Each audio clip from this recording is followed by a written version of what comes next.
లక్ష్యమును జీవమును ఆధారము నీ వాక్యము నా త్రోవకు.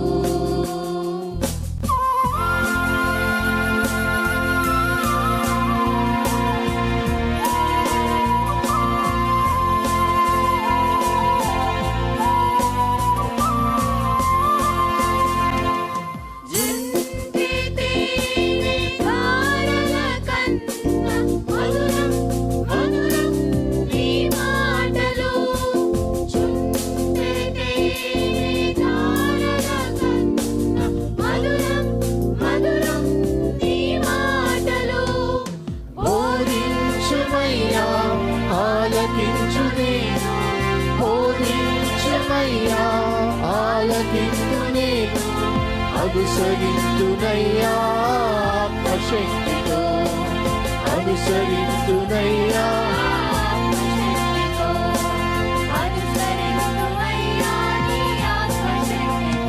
ప్రియమైన సహోదరి సహోదరులకు ప్రభు నామమున శుభములు. దేవుని దయాసంకల్పం చొప్పున ఏర్పాటు చేయబడిన ప్రభుతో ప్రారంభం అనుదిన ధ్యాన కార్యక్రమం క్రీస్తునందల ప్రేమతో మిమ్మల్ని ఆహ్వానించుచున్నాను. జుంటె తేనె ధారల కన్నా మధురమైన వాక్యము మన ప్రాణమును సేదతీరుస్తుంది, మన మార్గమును సరిచేయునది, నిత్యరాజ్యమునకు మనను చేర్చున్నది దేవుని వాక్యము. అటువంటి జీవార్థమైనటువంటి వాక్య ధ్యానం ద్వారా మన దినమును ప్రారంభించుట ఆశీర్వాదకరం. ప్రభుతో ప్రారంభం, తద్వారా ప్రతిక్షణము ఆయన మనతో, మన వెంట కాపరిగా, పోషకుడిగా ఉండాలని కోరుకుంటూ ప్రార్థనతో ప్రారంభిద్దాం. ఆయన ఆశీస్సులు ఆశీర్వాదములు సదా మనకు తోడైండునుగాక.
క్రీస్తునందు ప్రియమైన దేవుని సంగమా, మరొక నూతన దినమును దేవుడు మనకు అనుగ్రహించాడు.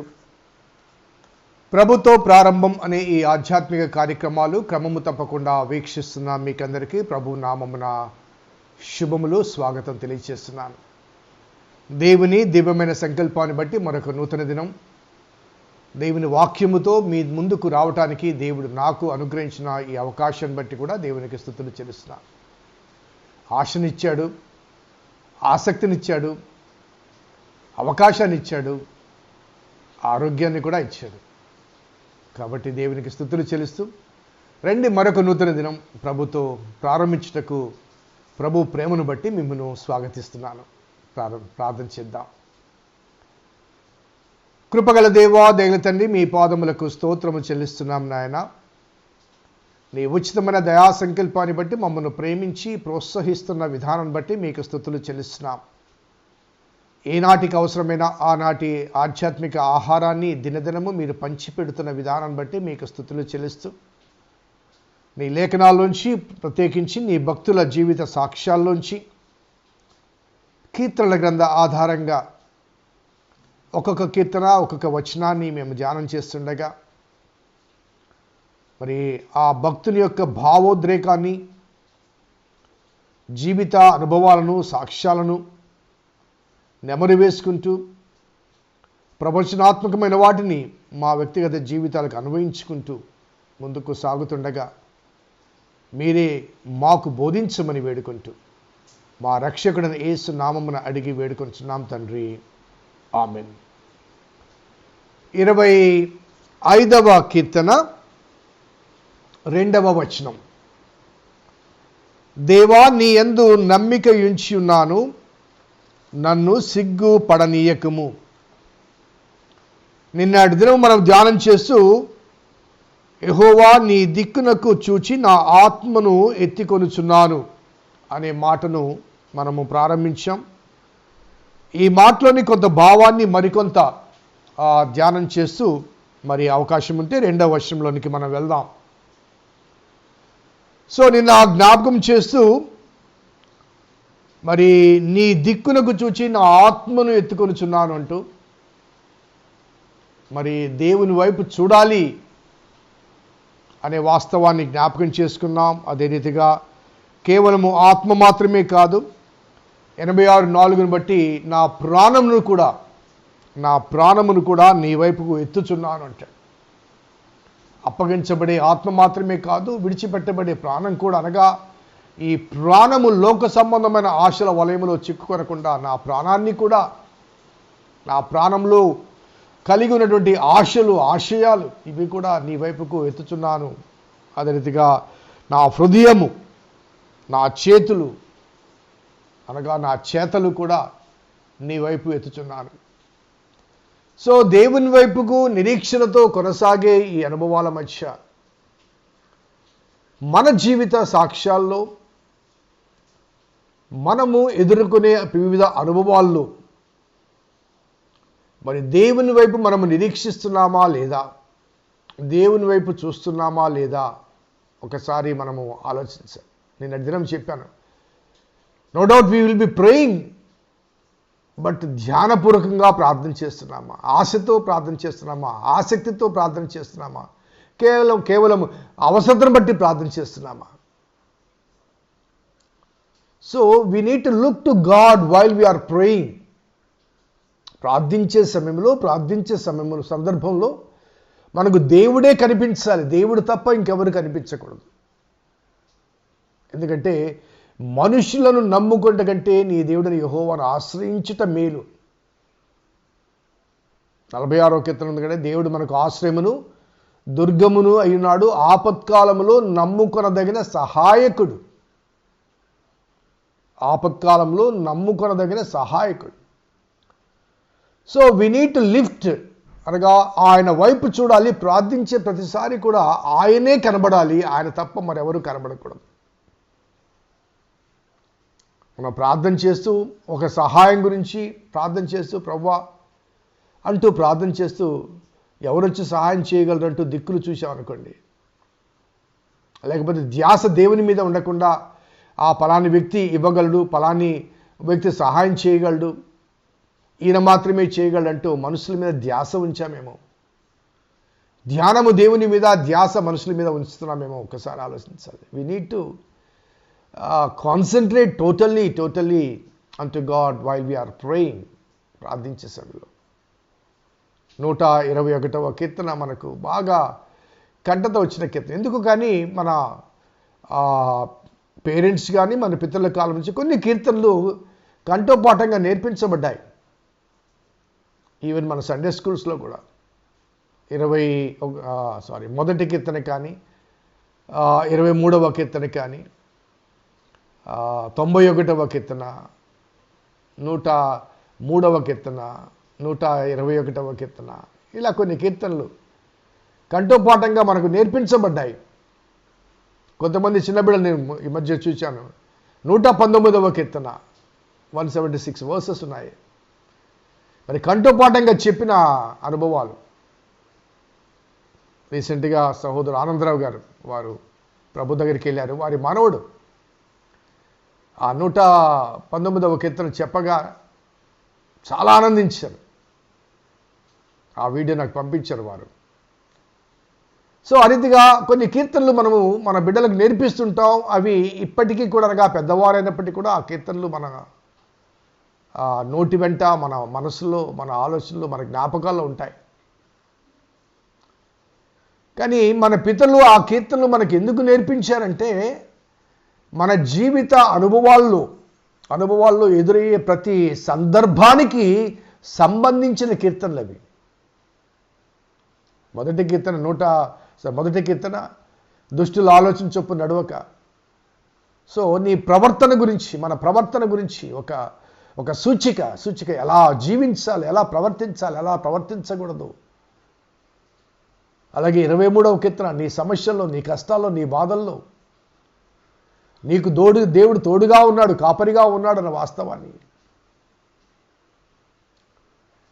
అలాగే 91వ కీర్తన శ్రమల్లో, కష్టాల్లో, బాధల్లో, బలహీనతలో నేను కాపాడువాడు కొనుకోడు అంటూ 121వ కీర్తన కూడా అదే పరంపరలో కనబడుతుంది. సో 103వ కీర్తన స్తుతి. నీ జీవితంలో ప్రతి క్షణము దేవునికి స్తుతులు చెల్లించాలి.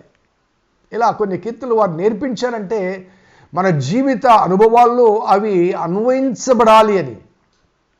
అనగా కేవలం వల్లె వేయడం కాదు, భావయుక్తంగా వాటిని జ్ఞాపకం చేసుకోవాలి. ఈ క్రమంలో 121వ కీర్తన కొండల తట్టు నా కన్నులెత్తుచున్నాను అంట. దేవా, ఇక్కడేముంది? దేవా, నీ దిక్కునకు ఆత్మనెత్తుచున్నాను. 86లో నా ప్రాణాన్ని ఎత్తుచున్నాను. అలాగే నా చేతులు ఎత్తుచున్నాను. చేతులు మాత్రమే కాదు ప్రభువా, నా కన్నులు ఎత్తుచున్నాను. అనగా నా కంటికి నీవు తప్ప మరొకరు కనిపించకూడదు. ఆ రీతిగా నీ మీద దృష్టి ఉంచి ఏకాగ్రతతో నీ వైపు చూసి విజ్ఞాపన చేస్తున్నాను. నిన్న కూడా చెప్పాను, ఎందుకు కళ్ళు మూయాలంటే కళ్ళు మూసినప్పుడు బయట ప్రపంచం కనిపించదు. కళ్ళు మూసినప్పుడు ప్రభు కనిపించాలి. ఆ కళ్ళు మూసినప్పుడు చీకటిగా ఉంటుంది కదండి. ఆ చీకటిలో ఒక స్పాట్ కనబడుతుంటుంది. ఒక్కసారి ఆలోచించండి, గమనించండి. ప్రార్థన ఏకాగ్రతతో ప్రార్థన చేస్తున్నప్పుడు కళ్ళు మూయగానే కళ్ళ ముందు చీకటిగా ఉంటుంది. ఆ చీకట్లో కూడా ఒక స్పాట్, అది ఆ చీకటిలో చిరుదివ్వెలుగా, మనం పాట రాసాం కదండి, బూదిగంతం వరకు పాట. చీకటిలో చిరుదివ్వె, ఆ దివ్యను వెంబడిస్తే ప్రకాశమానమైన ఆ వెలుగు లోకానికి వెలుగైన క్రీస్తు దగ్గరికి నడిపిస్తుంది. ఆ క్రీస్తు నీ జీవితానికి సారథి అయి నీ జీవితాన్ని చీకటిలోంచి వెలుగులోనికి నడిపిస్తాడు. చీకటిలో చిరుదివ్వెలుగా. సో కొండల తట్టు నా కన్నులెత్తుచున్నాను అనే ఈ భావన ఒకసారి మన వ్యక్తిగత జీవితానికి అన్వయించుకుంటే ఆ తర్వాత వస్తుంది నా దేవా నీ యందు నమ్మిక ఉంచి ఉన్నాను. సో బిఫోర్ ట్రస్టింగ్ గాడ్, అనగా before expressing hour trust on God, దేవుని మీద మన నమ్మకాన్ని ఉంచకముందు మనము మన హృదయం కానీ, మన తలంపులు కానీ, మన ఆలోచనలు కానీ, మన ఆత్మ కానీ, మన శరీరం కానీ, మన ప్రాణము కానీ, మన చేతులు కానీ, మన కన్నులు కానీ దేవుని మీద లగ్నం చేయాలి. దేవుని మీద లగ్నం చేయాలి. That's the reason why we are not able to get an answer, instant answer ఎందుకు పొందలేకపోతున్నామంటే ఆ 100% the total concentration while we are praying to God in the time of troubles and temptations and issues and problems, the total concentration is required. అందుకే కొత్త నిబంధనలో యేసుప్రభువు వారు ఆ కొండ మీద ప్రసంగ సమయంలో ప్రార్థన గురించి ఒక మాట చెప్తాడు. నువ్వు లోనికి వెళ్ళి నువ్వు ప్రార్థన చేయనప్పుడు నువ్వు గదిలోనికి వెళ్ళి తలుపు మూసి అంటాడు. నువ్వు గదిలోనికి వెళ్ళి అనగా వ్యక్తిగత ప్రార్థన గురించి, అనగా ఇంటర్సెసరీ ప్రేయర్ గురించి కాదు, సంఘంలో సమాజంలో చేసే ప్రార్థన గురించి కాదు. నీ వ్యక్తిగతంగా దేవునితో పెనుగులాడే సందర్భంలో you need to shut the door to the world. ప్రపంచానికి తలుపు మూయి, ప్రభువుకు తలుపు తెరువు. నీవు ప్రార్థన చేయనప్పుడు నీ గదిలోనికి వెళ్ళి తలుపు మూసి దేవునితో పెనుగులాడు. అక్కడ ఇంకెవరు చూడ నిన్ను. కాబట్టి దేవుని పాదాలు పట్టుకుంటావో, కన్నీటితో పాదాభిషేకం చేస్తావో, విలపిస్తావో, కేకలు వేస్తావో, గగ్గేలు పడతావో, it is totally between you and God. నీవు దేవుడు తప్ప అక్కడ ఇంకెవరు ఉండకూడదు. ఆ భావన కూడా నీకు రాకూడదు, ఆ తలంపు కూడా నీకు రాకూడదు. నీవు నేను తప్ప, అనగా నీవు నీ దేవుడు తప్ప ఇంకొకరు అక్కడ ఉన్నారు అన్న భావన కానీ, లేకపోతే ఇంకొకరు విన్నారు అనే భావన కానీ, వింటారు అనే భావన కానీ, ఇటువంటి భావాలు ఏమీ లేకుండా పూర్తిగా నా దేవుడు నాకున్నాడు. సో కొండల తట్టు నాకు అనులుతున్నాను, నా చేతులు పైకెత్తుతున్నాను, నా హృదయము పైకెత్తుతున్నాను, నా ప్రాణమే పైకెత్తుతున్నాను, నా ఆత్మ.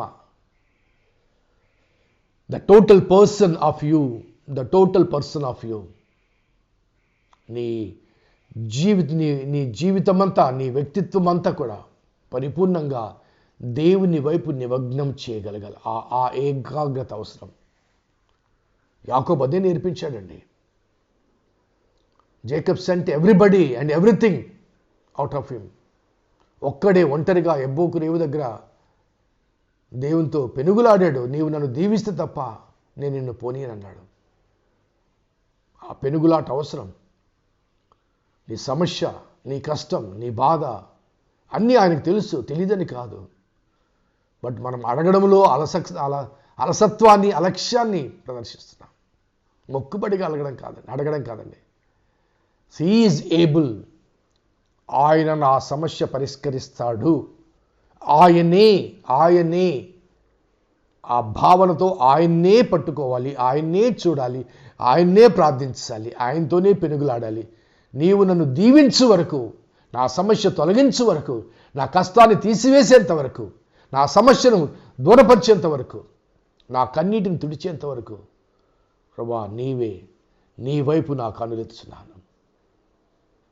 అలా ప్రార్థించగలిగితే సమస్యను పరిష్కరించే దేవుడు నీకు సమాధానం ఇవ్వకుండా మానడు.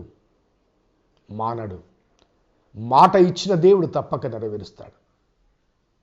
అటువంటి ప్రార్థన అనుభవాన్ని మన వ్యక్తిగత జీవితంలో అలవర్చుకోవడం అవసరం కూడా. ప్రార్థన చేద్దాం. కృపగల దేవా, దయగల తండ్రి, మీ పాదములకు స్తోత్రము చెల్లిస్తున్నాం నాయన. నీ ఉచితమైన సంకల్పాన్ని బట్టి మమ్మల్ని ప్రేమించి ఏ రీతిగా ప్రార్థించాలో, ఆ ప్రార్థన సమయంలో ఎటువంటి లక్షణాలు మేము కలిగి ఉండాలో, ప్రవర్తన మేము కలిగి ఉండాలో మాకు నేర్పించారు ప్రభా. స్తుతులు చెల్లిస్తూ ఉపదేశించింది మీరే కనుక ఆ రీతిగా ప్రార్థించిన ప్రతిసారి కూడా ప్రభా మా సమస్యను 100% పరిష్కరించగలవు గనుక ఆ నమ్మికతో, ఆ విధేయతతో ప్రార్థన చేస్తుండగా సహాయం చేయమని, ప్రార్థించే ప్రతి విశ్వాసికి జవాబు దయచేయమని మా రక్షకుడైన యేసు నామమున అడిగి వేడుకొంచున్నాం తండ్రి. ఆమేన్. తండ్రి, కుమార పరిశుద్ధాత్మ త్రియేక దేవుని దీవెన ఈ వాక్యం విన్న బిడ్డలకు, వాక్యాభిలాషులకు సదా తోడైండును గాక. ఆమేన్. God bless you. దేవుడిని దీవించును గాక.